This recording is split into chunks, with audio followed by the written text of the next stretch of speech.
started already. So it's my pleasure to introduce the next speaker, Darren Sherlaw. He's the founder of Sherlaw's Coaching. It's a global coaching business that Darren started himself. Operates in loads and loads of, I can't remember how many countries, but all over the world.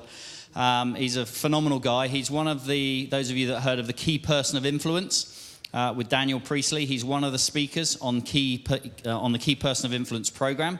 He has a specialty in coaching, but really looking at businesses in a way that is very different to most coaches that I've certainly come across. And he helps you monetize your funnel all the way through and I've seen him help people redefine their whole sales process.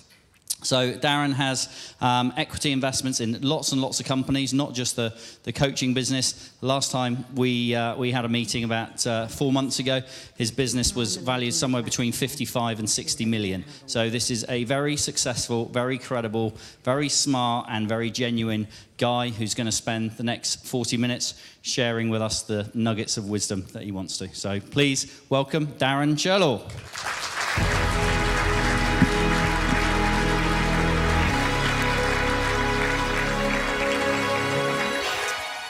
Good morning, everyone, and thank you very much for your kind words. The starting point is I always come to these sessions and have a look at the speaker before me and wonder why I got lined up after that person. I now know why. If you have a look at my brand, you'll see the name Love Business on it. And the speaker before obviously went along talking about the word love. So I thought, okay, there's the nice link. And the other one I always find is conference organisers always try to plan it so that someone who's really funny is followed by somebody who's quite stale and boring, etc., etc. So obviously the speaker before us is a very good speaker. So I'm your stale, boring, back down to earth sort of character, followed by entertainment after lunch, I understand. So why is that so? Some background for you is I do speaking engagements about once a month. You've literally got to drag me out of my house these days and get me to do anything. So I'm not a speaker. I'm a business guy. I'm not used to standing up here and chatting away about lots of stuff. Why is because I'm a mathematician by trade. I prefer to be sitting at my desk with computers and calculators and doing numbers. And standing up on stage terrifies me, and talking to people terrifies me. And some 12 years ago, I was a fund manager, and I used to sit around looking at billions and billions and working in the corporate market. I heard we talking about the small business market before, but I used to work in the corporate space. And used to go out and talk to CEOs and interview them and look at businesses and all that sort of stuff. And one day, a mate of mine sent me a person in a small business and said, "Can you help this one?" And I knew nothing about small businesses about 12 years ago. But during this interview, I fell in love with small businesses and small business people. And so I quit the fund management game, gave away those huge salaries and those huge bonuses that you hear about all the investment bankers in the city earning, and everything that you hear is true about how much they earn. And I gave all of that up, and I went out and I started helping small business people change their game, as it was described. And it started with these two little old ladies who were running a business, and they had been working in it for quite some time, and they wanted to retire. One of them was 61 and one of them was 63. I was 32 at the time. And so they looked very old to me at the time. Not old anymore now, but back then they looked very old. And I said to them, "How can I help?" And the accountant said, "Look, they've been offered 900 grand for their business. Should they take 900 grand, or do you think they should sell it for more? And if so, how?" And so I had a quick look at their business, and I said they could definitely sell it for more than 900 grand. And the two little old ladies said, "How?" And I said, "Well, you'll need to work with me for probably 6 to 9 months. And we need to change a few things in your business. And if we change a few things in your business, I reckon you'll get more than 900 grand. And rightfully so, they were paranoid and said, "What if you sell it for less than 900 grand in 6 months from now? Because we want to retire now." And I said, "Well, if I sell it for less than 900 grand, I'll underwrite it. If I only sell it for 700 grand, I'll write you a check for 200 grand. That was pretty cool, hey? And so they said, "Great, what if you sell it for more than 900 grand? I said, "Give me 10%. And that was the start of the journey for me, which took me into what's deemed coaching. And some 12 years later, this organisation now is coaching in 34 countries around the world. We have a couple of hundred staff inside and about 623 clients on our books, and all 623 that I refer to what would be classified as a small to mid-sized business. And what they come to us for, well, some come to us because they're ready to sell, but some come to us because they just want to earn a bucket more money. And back then, when I didn't understand small businesses, I went out and interviewed 700 of them. And I asked all 700 of them, why did you become an entrepreneur? Why did you get into business? And they gave me 3 reasons, and these 3 reasons are worth writing down and seeing if they apply to you. The number 1 reason they all said I got into my own business was what? I want to make more money than I could possibly have ever earned by working for somebody else. Is that true, yes or no? The second one was I want more time, I want more lifestyle, I want to spend more time with my family, I want more than 4 weeks holiday a year, I want more time. That was the second one. And the third one was I'm really stressed working for somebody else and I have no freedom and I can't do what I want and I can't express things the way I want. So I want less stress in my life. That was the third reason. And so I got all of this stuff coming down from these 700. Here's the 3 reasons. And so I asked them the question. So are you earning more money? Or are you earning as much money as you'd hope to earn running your small business? Are you taking more than 4 weeks holiday a year?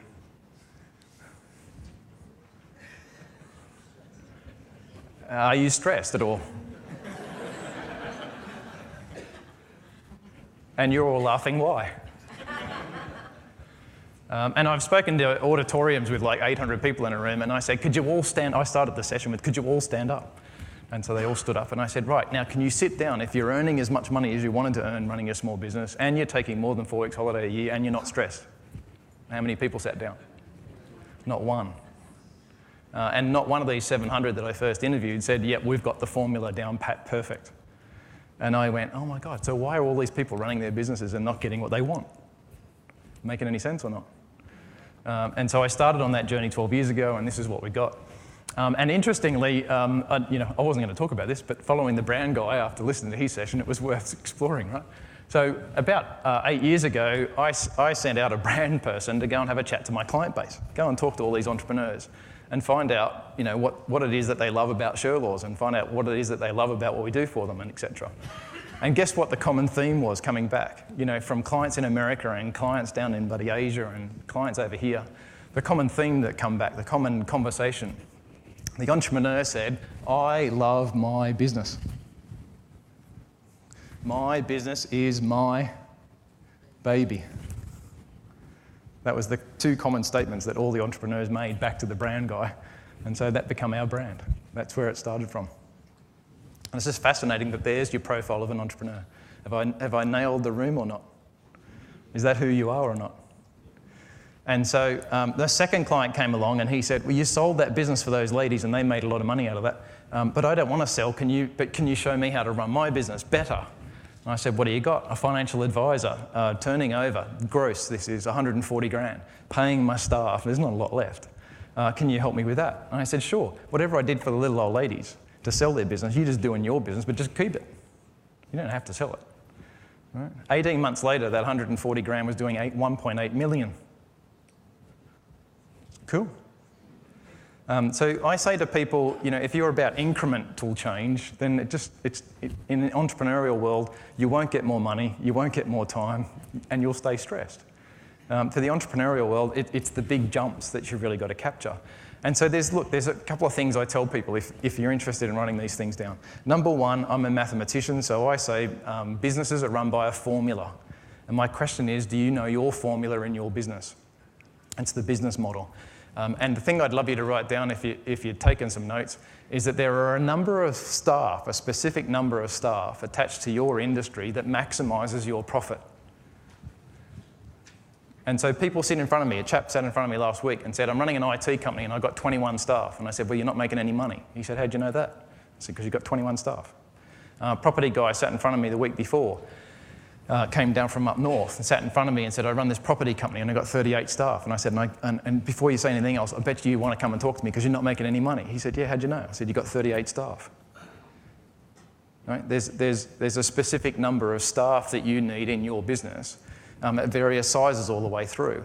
A chap come to me recently and said, I've got 80 staff in my company, we run 4 branches, they've got 20 people in each branch. And I said, I bet you're not making any money.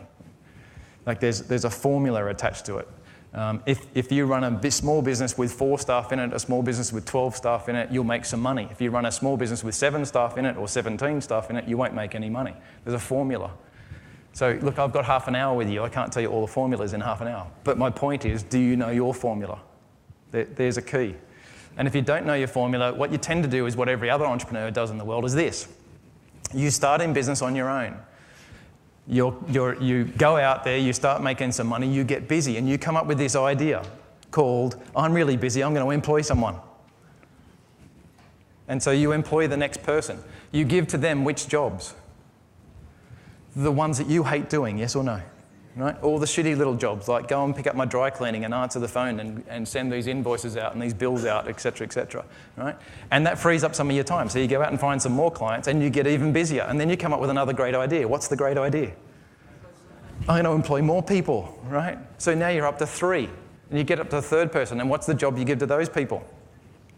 All the other shitty jobs that you're still doing that you didn't like doing, right? And so you give all those jobs. Now you've got 3 people in the business. And at 3 people, you're not making too much money. And you're not sure what to do next. But your time's freed up and you work a little bit harder and you go and put another person and you bring in the 4th person. Now there's 4 of you and now you're making a lot of money. At 4, you're making a lot of money and you get this great idea. What's the great idea? I'm going to employ another one. And so you put on the 5th one, the 6th one and the 7th one, and at the 7th one, you suddenly look over your shoulder and go, hang on a minute, I was making more money when I only had 4 staff than at 7 staff. What's happened? A chap rang me last week and said, I was running this really successful restaurant, so I opened up another one and I'm not making any money anymore. I go, no, you won't. You make money at 1 restaurant or 4 restaurants, not 2. Now, that might be mathematics and it might be black and white and it might not be very entertaining, but that's just life. If you want to make money as an entrepreneur, you have to know these numbers inside out. If you want to change your game, you've got to get serious about making the numbers. There's no point getting all salesy and getting all markety and getting all brandy and getting all excited about your business and not doing the 101 stuff, not doing the basics. For me, I sit with entrepreneurs now. I sit with them for an hour and a half. And in an hour and a half, I can tell them whether they're going to make any money or not. And it starts with, tell me what your business model is. Tell me how many staff you've got. Tell me what that looks like. The second thing that I move to then is, what's your growth model? What does that look like? And the language that I use with them is this. If you're interested in writing these sentences down, they're really important. And the sentence I use is this. Income follows assets. Income follows assets. You don't make any profit, you don't make any revenue in your business unless you've got some assets. And in a business, they're business assets. I'm not talking properties and I'm not talking machines and all that sort of stuff. I'm talking business assets. So in a lot of cases, this is product. How did I get the guy from 140 grand to 1.8 million in under 18 months? I threw in a lot of product into his business. The next rule that I use out of the fund management game is this. You make more money out of your second product than you ever do out of your first. I know all the statistics. That's what I used to do. I ran all the statistics on every industry. I know everything from oil to marketing agencies to retail companies, to manufacturing companies. I know the statistics. Line up 1,000 marketing brand agencies, 1,000 consultants in a various space, line up 1,000 retailers, line up 1,000 manufacturers who are just selling what they said they do. Line up 1,000 property people who just do property development, and then ask how many of them are making serious money. What's the answer in every sector? Is it more than 10% or less than 10%? Is it more than 5% or less than 5%? Is it more than 1.8% or is it less than 1.8%? Now go and line up all the people in the world who are doing what they say they do, but they've added the second product in. That's not attached to the first product, it's the second product. And line up 1,000 of those businesses who have got the second product attached to it. And how many of them are making money and how many of them are not making money? And if you're interested in the statistics, the answer is 82% of them are making money out of the second product. Only 1.8% of people are making serious money out of the first product. Client of mine, 200 staff, making 4 million profit. I went into his business recently, 200 staff, making 4 million profit. I know all you people who hate maths are now completely confused with my conversation, but try it again. 200 staff, making 4 million profit. And he said, how do I grow this? And I sat down with him for an hour and a half, and I said, here's your answer. You add 3 more staff to your 200 staff. We add a second product in. Rang me 6 months later, and he was making 1 million profit out of the 3 staff and 4 million profit out of the 200 staff. You got the answer, yes or no? So just have a quick look at your business and say, well, hey, I'm a retail person and all I do is retail. Or, hey, I'm a manufacturer and all I do is manufacturing. Or I'm a consultant and all I do is consulting. Have I added in the second product or not? Let's go to the valuation model and write this down. Valuation equals profit times multiple. When it comes to selling your business, the valuation of your business equals profit times multiple. Now, here's a great conversation that I have with people, and I say, do you want to sell your business one day? Has any entrepreneur ever said no? Do you want to sell your business one day, yes or no? Yes. Any point in the future, are you just going to give it away or do you want to sell it? It might be in 10 or 20 years from now, yes? Okay. Do you know the value of your business today? Do you have the valuation formula of your business today?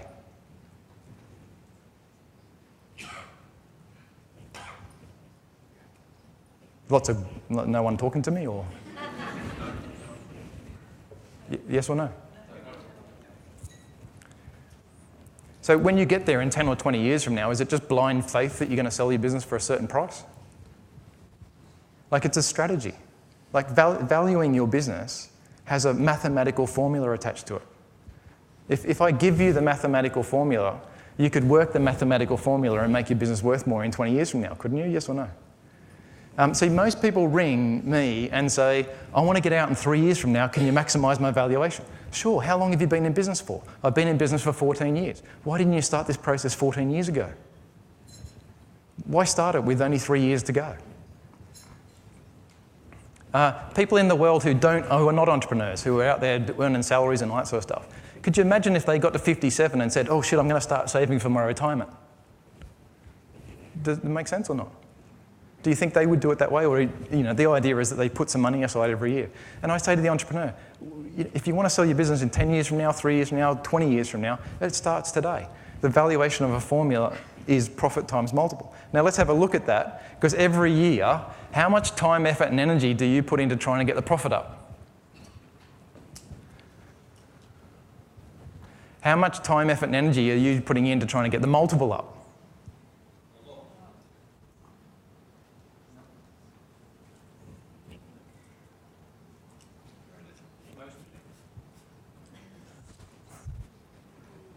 These are just the fascinating questions I leave people with.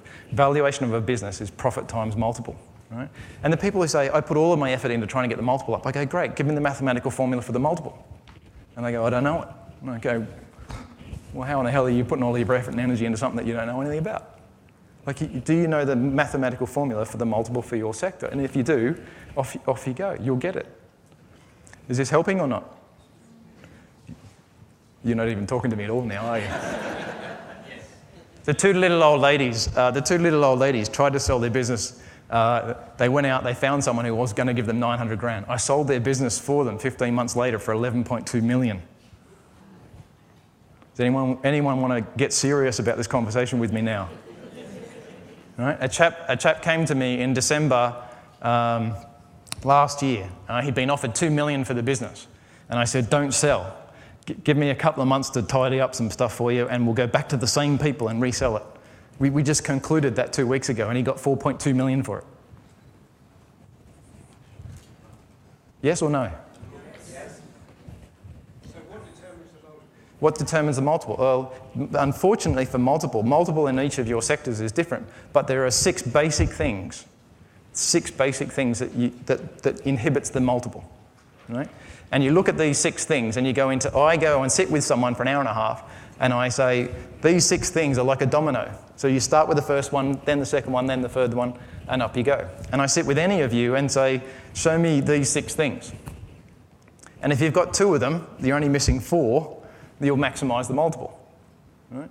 I've never sat with anyone in 12 years since I got out of the fund management industry and walked into someone's business and found all 6. It's just not there. And so there's these 6 things that sit there, right? Now the 6 things in simplicity, if you want to write the word down, they're called assets. They're business assets, and it's got nothing to do with your trading income, right? First one, for example, is that you need to be able to demonstrate to somebody in the world that you have effectively exited your business. It's the number one thing that people who value businesses look for, that you're not in your business anymore. Therefore, you must have a talent pool and a capability of management team sitting around you who are running your business and you're not there anymore. Right? It's not that you duck in and you do some stuff, you're actually physically out of it. Like you can go and do something else in the world, you don't have to turn up, you don't have to be around. Now, as soon as you achieve that, guess what you've also achieved is that thing called lifestyle. You can take more than 4 weeks off a year. Like they go together, don't they? The second thing that you have to be able to prove is that you've got a product. The third thing that you need to be able to prove is that you've got extensions of those. The fourth thing that you need to be able to prove is that you've extended your market channels. The fifth thing is the conversation beforehand, is that you've got a brand that people want to buy. And the final thing that you have to be able to prove is that your organisation is scalable. And all of those are assets. Sitting below all of that is that you've just got a business that's trading, that's making some money and making some profit. And if you've got all of that, then what you've got is what I call an industry benchmark multiple. Very mathematical, very scientific, very formulaic, but there it is. That's what it is. It's a mathematical formula. Yeah? Sit down, and in my world, you go, okay, here I am. I want to sell in 6 years from now. I want to retire in 22 years from now. Doesn't matter. You sit down with that formula and go, here's what my business is worth, and here's how I increment my way through those things to maximise the valuation at the end. I'm telling you right now, you can't run a business for 17 years and then with 3 years to go, suddenly go, oh, it's time for me to maximise the value. If you want to maximise the value, you've got to do it now, yeah? Helpful or not? Yeah. Now, the sideline to that everyone talks to me about is, yeah, but I don't want to sell for 17 years, so why worry about this? I go, income follows assets. You go and you can't rent out a house unless you own one. You have to have the asset first, and then you get the dividend. Then you have to have a business asset first, and then you get the revenue stream. You have to have a new product line, for example, and then you get more dividend streams coming through. And this applies to every single business in this room, every single one of you, no matter how small, how big, whatever. And it doesn't matter what your vision is. People have come to me and said, I don't want to run a big business. And I said, cool, how big do you want this to be? And they said, as small as it can be. I don't want a big business. I went, great. How much money do you want to earn? Something north of $1 million. Cool, well, you need 4 staff. Are you happy to have 4 staff plus you? And they're like, yeah, that's okay. And I went, all right, well, here's the staff, here's the product, here's this, here's that. 15 months later, the chap was earning more than $1 million. You just got to run through the formula. Pretty simple, pretty easy. Sit with businesses and I go, okay, so we've got the numbers right. We now know the numbers. We've got the products and all that sort of stuff right. We've got the growth strategies right, and we now have a valuation strategy right. Why is it that so few business people then actually do anything with all of that? And my answer is that they don't have the mental belief patterns that sit in there. It came up in the last session as well. And I smell it.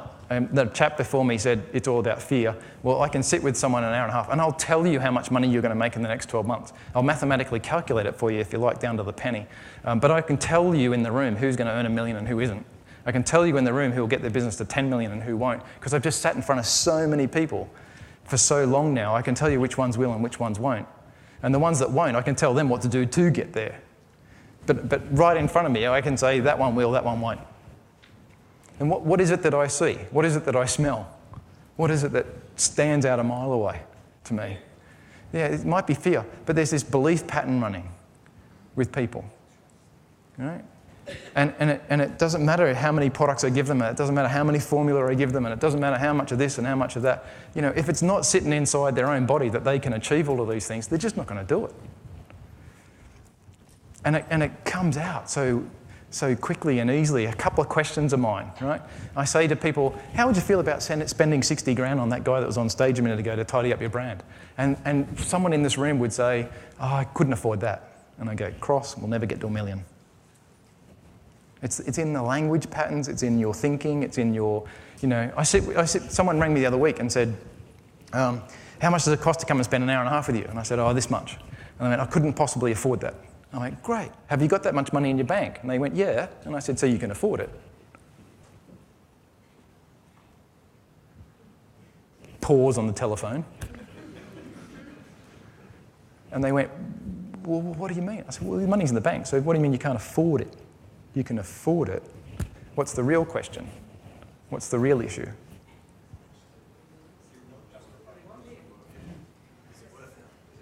Well, then she said, well, is it worth it? And I went, you already know it's worth it because you've already spoken to, like, I didn't know who you are. You went and spoke to 2 other people who told you to come and talk to me, and they're all raving about me, so you already know it's worth it. So what's the real issue? Can it work for me? Will I do it? And I got her down on the phone. I said, the real issue here is, will you pick all of this up and do anything with it? I said, how many seminars have you been to in the last 10 years trying to work out how to run your business? She said, loads. And I said, have you done anything with it? Or do you just enjoy going to the seminars? And she got the point. And I was saying to her, you don't have the belief system to make this work, so I wouldn't spend the hour and a half with you anyway.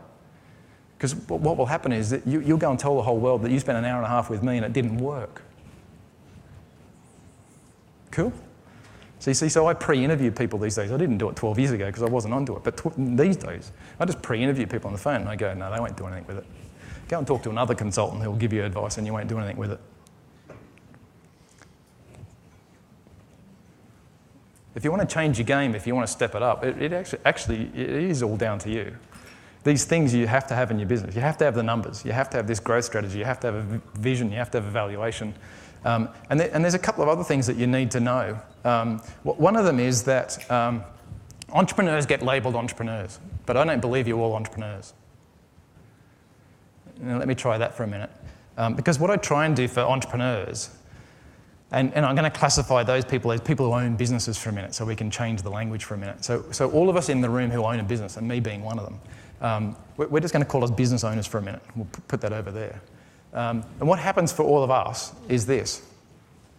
We go into business and we've got an inherent skill set sitting inside of us.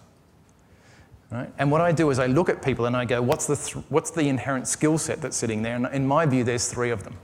And so in these, I think, are worth writing down. There is an entrepreneur skill set. And I pick an entrepreneur when I talk to them because they sit in front of me and they've got 223 ideas that they want to share in an hour and a half. And if I rang them the next day, they would have ditched those 223 ideas and they've got another 223 ideas because that greener thing over there, pasture's always greener. The true entrepreneur who genuinely comes up with 200 ideas every day, they're the ones who come up with an idea, they give it to the staff, it didn't work by 11:30, so another idea please. There's your entrepreneur. Now let that person run a business with no support staff around them properly. What happens? Nothing. And they're going to make £1 million one day, these people, and they retire at 65 with nothing. Right? And I met 2 chaps recently, and they sat down, and there was 2 of them in a business, in a partnership, and 2 of them were true entrepreneurs. You imagine how many ideas they were coming up with every day, and nothing was happening underneath. The second profile is what I call a leader. And don't think of it in leadership context, but this is a leader. Leaders build businesses around people. They're great with people. I'm not a leader. I'm bloody terrible with people. Right? The mathematics comes out and I've got no idea. But these leaders, they get up here and they inspire people and they motivate people and they run great cultures in businesses and they're just brilliant people with people. Right? They put those people up there running a business and they get lots of good people around them, but what they don't necessarily have is the best idea. What they don't necessarily have is the third category of person who's great at process. And that person I call a manager. So there's entrepreneurs and leaders and managers. And I sit with corporates all the time and I say, I sat with one last week and they asked me to do a talk. And I said, there's 80 of you in the room. How many leaders in the room have we got? Could you put your hand up? How many people put their hand up? All 80 of them. Right? And I said, could you put your hand up if you're a manager? How many hands went up? None, right? And I said, here's the problem in the corporate world. You only get promoted if you're a leader. So of course you all have to be leaders, right? And then I went and defined these 3 things for them. I said, actually within your organisation there's entrepreneurs and there's leaders and there's managers. Now, if you're a business owner, but your skill set, like mine, is actually all about process and all that sort of stuff, and you don't have a team around you that's got some entrepreneurs and some leaders in it, right? You're out of balance. You're not going to get there. So some part of you getting there is not about you, it's about who you surround yourself with. Does that help? Yeah? And I try my best to say to people, with the greatest respect, put all of that personality profiling stuff aside, because it's not going to help you pick your team. Picking teams around personalities is not going to get there. What we want to do is pick teams around these profiles that are all built around job functions. An entrepreneur is a job function that you need in your business. A leader is a job function that you need in your business. A manager is a job function that you need in your business. And you can be an entrepreneur and be any one of those three. Yeah? So here it is in half an hour. If you want to change your game, you've got to know these numbers. If you want to change your game, in my view, you have to have a growth strategy that's going to significantly ramp you up and way out of the stratosphere of everyone else who's in your sector. And in my view, I haven't seen many organisations do that without the second product. Third thing you have to have is this valuation formula down pat and built this plan out into the future. And the fourth thing that I reckon you need around you is this brilliant team. You have to have this brilliant team of people who can guide and build and spirit and move you forward and all that sort of stuff. And if you do, I could be standing on stage talking about your business as being one of those that went 2 million, 4 million. One I did last year went from 70 million to 630 million.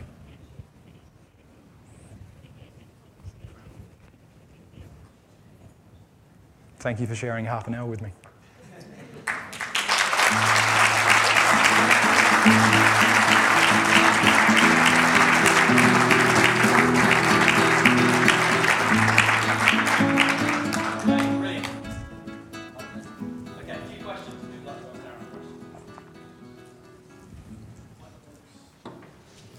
I'll yell them out. When you're talking about the numbers of people in the business, yeah. You gave an example where you said if somebody had like 4 staff, it would work, and if they had 12 staff, it would work, but if they had 7, that it wouldn't work. That's for a particular type of business? Yeah, I was being very generic then. I can only be very generic on stage. So if somebody has that business at those numbers, if it's for a different type, there'd be different numbers, but the same principle. How do they get across the gaps? Yeah, well, what happens is at 4 staff, you're making money because you've got the right formula working, right? So you've got the right percentage of time out selling, you've got the right percentage of time managing the back office, et cetera, et cetera. Yep. To go further, what happens is you can't, if you overload the front office, as I call it, so lots of selling, et cetera, then the back office ends up screaming at you because they can't process everything, right? So to go from 4 and get bigger, then number 5, 6, and 7 tend to be infrastructure-based people, right? Which is salaries, not revenue. And all of those people will need a desk and a phone and a boop, boop, boop, boop, boop. So you end up with bigger offices. So the cost base of 7 versus 4 is just significantly different, right? Once you go past 7 and you go 8, 9, 10, 11 out to 12, you start adding in all the revenue people again. And out at 12, you've got the right balance, right? So the question is, how do you go from 4 to 12? My answer is simple. At 4, you needed to go out and get a channel so that there's enough work coming through, right, to get you through the jump. Now, this jump here from here to here is what I technically call no man's land. If you remember World War I, it's bloody in the middle, right? It's a mess, and people hurt themselves a lot. A lot of people do this. They go 4, 5, 6, 7. Oh shit! I'm losing money. I'm losing money. I don't know why I'm losing money because I don't have the formula. I'll go back to 4. Oh, I'm making money again. Oh, I'm making money again. I'll put on another person. Yep. Do you know the number of people that I've seen do this their whole career, right? And they never get past this bloody line. It's stupid, right? So you need, and what a lot of people do is they just put the people on as they get busy. And I go, no, get a big channel, lots of people coming at you, ready to buy, all right? And then build this infrastructure so that you know the formula of who to put on first, so that you're not overrunning the cost base all the way through.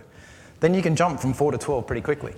And the jumps get bigger. I don't know how big the businesses are in the room, but the jump from 24 to 48 is bigger, right? I went and saw a chap about 6 months ago. And look, this is a bit of a bigger story, but anyone in the room with a big company. And he said, I'm running a business and it's doing 800 million. And my response was, how many years have you been sitting at 800 million? And he said, how do you know that I've been sitting at 800 million for a number of years? I said, because the jump from 800 million to 1.2 billion is a big one and not many people ever do it. So I said, I bet you got this thing to 800 million. I bet you're not making any money. I bet you've gone to a consulting firm by now. And they've said, oh, you're only doing an 8% margin, your competitor's doing a 13% margin, give us 5 million and we'll fix the problem. And I said, and then what they'll do is they'll come in and they'll strip all of the growth out of your business.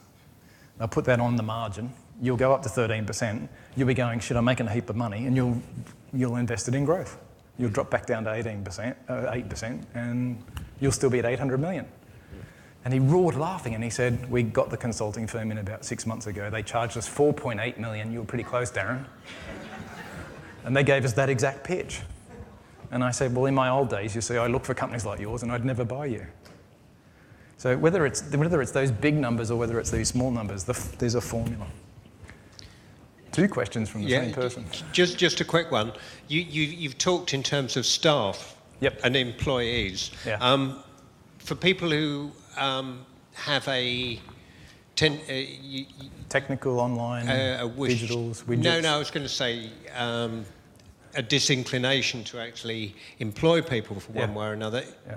Have you got anything to say about the strategy of using like subcontractors and that kind of thing, rather than actually employing people? Well, to me, that's a people issue. I don't talk people issues.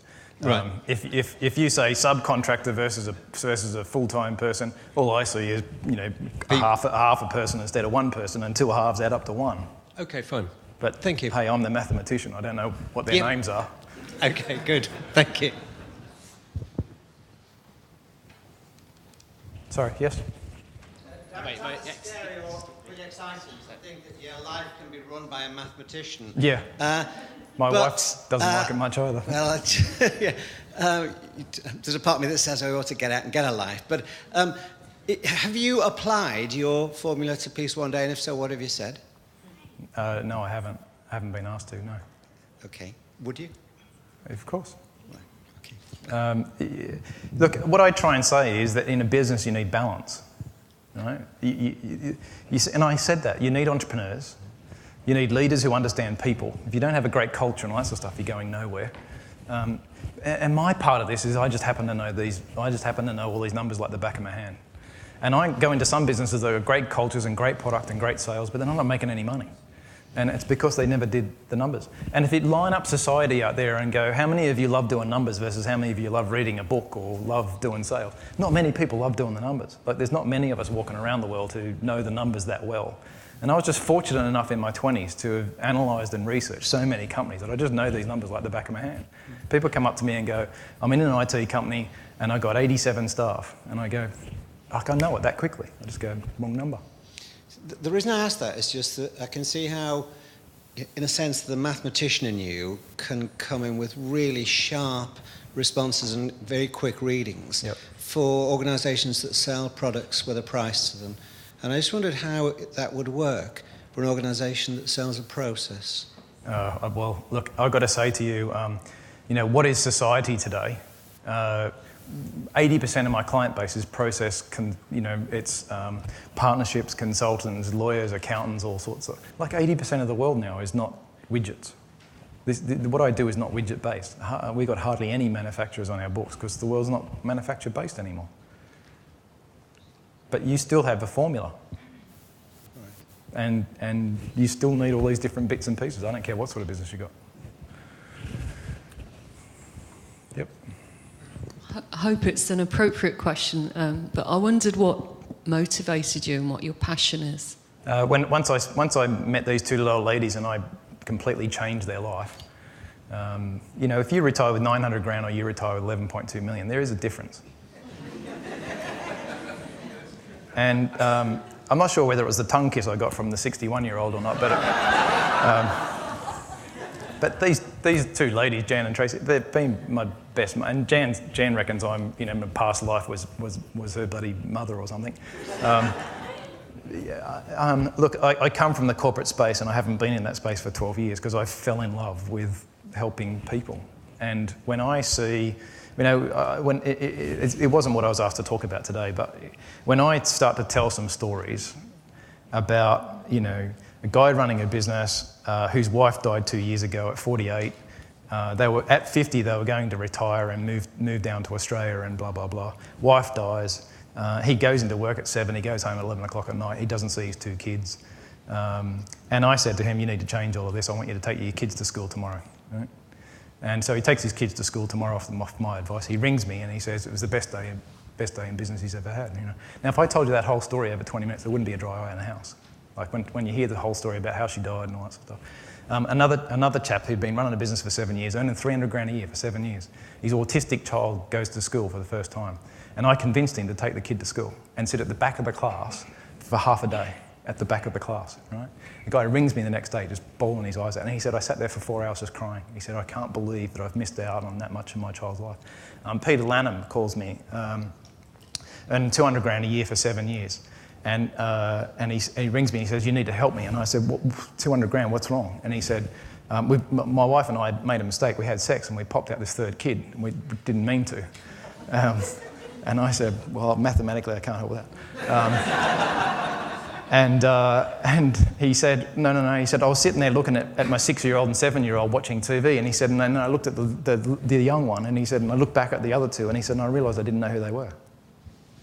He said, I've been earning 200 grand a year for 7 years, but he said, but I'm completely stressed and I work 6.5 days a week doing it. And he said, I want to keep earning 200 grand a year, but can you make sure I don't work any more than 4 days a week? So, 4 months later, the guy was working 3 days a week, still earning 200 grand a year. I just walked in and went, well, here's the formula. Now, that changes people's lives. And, if I somehow could find a way to line up every entrepreneur in the world and have them earning proper money, and like I do, take 4 months a year off holidays and spend lots of time with your kids and all that sort of stuff, and not be stressed about it, well, you talk about peace. Ladies and gentlemen, round of applause for Darren Sherlock. The starting point is I always come to these sessions and have a look at the speaker before me and wonder why I got lined up after that person. I now know why. If you have a look at my brand, you'll see the name Love Business on it. And the speaker before obviously went along talking about the word love. So I thought, okay, there's the nice link. And the other one I always find is conference organisers always try to plan it so that someone who's really funny is followed by somebody who's quite stale and boring, etc., etc. So obviously the speaker before us is a very good speaker. So I'm your stale, boring, back down to earth sort of character, followed by entertainment after lunch, I understand. So why is that so? Some background for you is I do speaking engagements about once a month. You've literally got to drag me out of my house these days and get me to do anything. So I'm not a speaker. I'm a business guy. I'm not used to standing up here and chatting away about lots of stuff. Why is because I'm a mathematician by trade. I prefer to be sitting at my desk with computers and calculators and doing numbers. And standing up on stage terrifies me, and talking to people terrifies me. And some 12 years ago, I was a fund manager, and I used to sit around looking at billions and billions and working in the corporate market. I heard we talking about the small business market before, but I used to work in the corporate space. And I used to go out and talk to CEOs and interview them and look at businesses and all that sort of stuff. Now, and I said, well, if I sell it for less than 900 grand, I'll underwrite it. If I only sell it for 700 grand, I'll write you a check for 200 grand. That was pretty cool, hey? And so they said, great, what if you sell it for more than 900 grand? I said, give me 10%. And that was the start of the journey for me, which took me into what's deemed coaching. And some 12 years later, this organisation now is coaching in 34 countries around the world. We have a couple of hundred staff inside and about 623 clients on our books, and all 623 that I refer to what would be classified as a small to mid-sized business. And what they come to us for, well, some come to us because they're ready to sell, but some come to us because they just want to earn a bucket more money. And back then, when I didn't understand small businesses, I went out and interviewed 700 of them. And I asked all 700 of them, why did you become an entrepreneur? Why did you get into business? And they gave me 3 reasons, and these 3 reasons are worth writing down and seeing if they apply to you. The number 1 reason they all said I got into my own business was what? I want to make more money than I could possibly have ever earned by working for somebody else. Is that true, yes or no? The second one was I want more time, I want more lifestyle, I want to spend more time with my family, I want more than 4 weeks holiday a year, I want more time. Already. So it's my pleasure to introduce the next speaker, Darren Sherlock. He's the founder of Sherlock's Coaching. It's a global coaching business that Darren started himself, operates in loads and loads of, I can't remember how many countries, but all over the world. He's a phenomenal guy. He's one of those of you that heard of the key person of influence. with Daniel Priestley. He's one of the speakers on the Key Person of Influence program. He has a specialty in coaching, but really looking at businesses in a way that is very different to most coaches that I've certainly come across. And he helps you monetize your funnel all the way through, and I've seen him help people redefine their whole sales process. So Darren has equity investments in lots and lots of companies, not just the coaching business. Last time we had a meeting about 4 months ago, his business was valued somewhere between 55 and 60 million. So this is a very successful, very credible, very smart and very genuine guy who's going to spend the next 40 minutes sharing with us the nuggets of wisdom that he wants to. So please welcome Darren Sherlaw.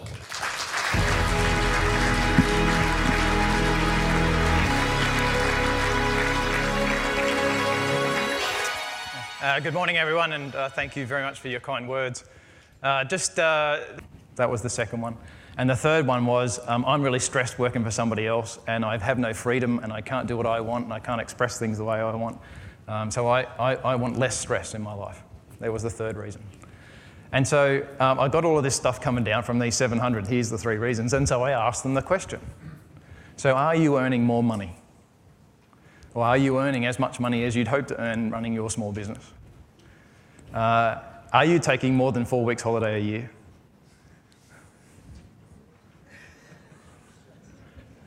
Are you stressed at all? And you're all laughing, why? And I've spoken to auditoriums with like 800 people in a room, and I said, could you all stand? I started the session with, could you all stand up? And so they all stood up, and I said, right, now can you sit down if you're earning as much money as you wanted to earn running your small business, and you're taking more than 4 weeks holiday a year, and you're not stressed? How many people sat down? Not one. And not one of these 700 that I first interviewed said, yep, we've got the formula down pat perfect. And I went, oh my God, so why are all these people running their businesses and not getting what they want? Making any sense or not? And so I started on that journey 12 years ago, and this is what we got. And interestingly, I wasn't going to talk about this, but following the Brown guy after listening to his session, and one day a mate of mine sent me a person in a small business and said, can you help this one? And I knew nothing about small businesses about 12 years ago, but during this interview I fell in love with small businesses and small business people. And so I quit the fund management game. Gave away those huge salaries and those huge bonuses that you hear about all the investment bankers in the city earning, and everything that you hear is true about how much they earn. And I gave all of that up, and I went out and I started helping small business people change their game, as it was described. And it started with these 2 little old ladies who were running a business, and they had been working in it for quite some time, and they wanted to retire. One of them was 61 and one of them was 63. I was 32 at the time, and so they looked very old to me at the time. Not old anymore now, but back then they looked very old. And I said to them, how can I help? And the accountant said, look, they've been offered 900 grand for their business. Should they take 900 grand, or do you think they should sell it for more? And if so, how? And so I had a quick look at their business, and I said they could definitely sell it for more than 900 grand. And the 2 little old ladies said, how? And I said, well, you'll need to work with me for probably 6 to 9 months. And we need to change a few things in your business. And if we change a few things in your business, I reckon you'll get more than 900 grand. And rightfully so, they were paranoid and said, what if you sell it for less than 900 grand in 6 months from now? Because we want to retire now.